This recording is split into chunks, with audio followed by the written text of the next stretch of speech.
لكل الناس اللي عندها مشكلة مع البانيه الفيديو ده الحل بتاعكم. الفيديو ده هتمشوه الكتالوج بتاع اي حتة بانيه. شايفين يا جماعة البانيه بتاعنا؟ تعالوا بقى اديكوا السر علشان الخلطة بتاعته حلوة جدا.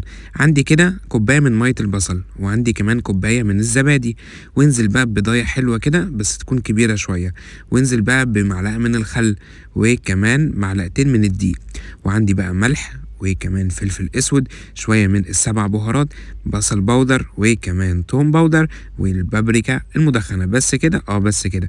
طب مش هتحط زيت؟ لا مش هحط زيت. طب مش هتحط ليمون؟ لا مش هحط ليمون. طب هي الخلطه دي للبانيه تنفع للبانيه، طب للبوفتيك تنفع كمان للبوفتيك. هنبدأ بقى نقلب كل الكلام ده، وينزل بقى بقطع البانيه بتاعنا. ده كيلو بانيه تمام ابو 200 جنيه.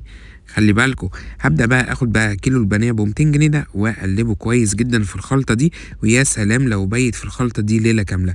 تمام، البانيه هيرتاح واحنا مش بنرتاح. هبدأ بقى اقلب البانيه الحلو ده وانا بقى بقلبه. يلا لايك وكومنت وكمان شير، وادخلوا على قناتي على اليوتيوب اعملوا سبسكرايب. عندي بقى كده البقسماط الناعم بتاعنا. هبدأ بقى احط عليه شوية توابل، حطيت بقى عليه رشة بسيطة من الملح وكمان الفلفل الاسود، وانزل بقى يا باشا بشوية بابريكا مدخنة وبس كده، وقلب علشان تشوف احلى طبقة. وتعالوا بقى اديكوا السر في الطبقة، طبقة البانيه او طبقة البقسماط الثابتة على البانيه ومش هتنزل.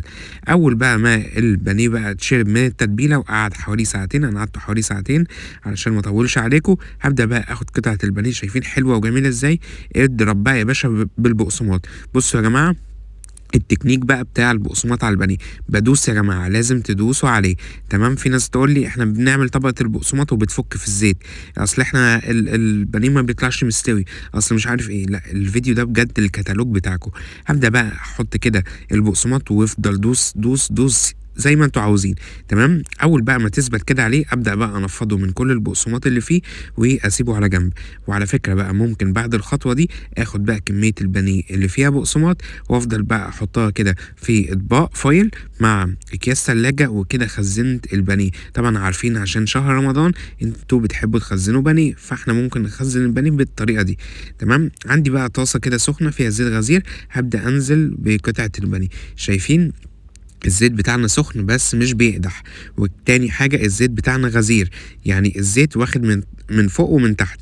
هبدأ بقى اخد طبقة البانيه كده واقلبها. بصوا يا جماعة، حتة البانيه يعني مبسوطة وهي في الزيت. شايفين الحلاوة والجمال؟ فكت ما فكتش. طب الطبقة خرجت؟ لا ما خرجتش. بص الحلاوة، شايفين اللون؟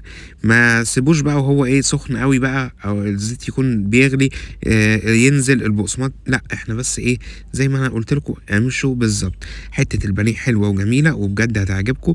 يا رب الفيديو يعجبكم، هستنى رايكم في الكومنتات، ويلا لايك وكومنت وكمان شير. ما تنسوش قناتي على اليوتيوب. كان معاكم الشيف ابانو.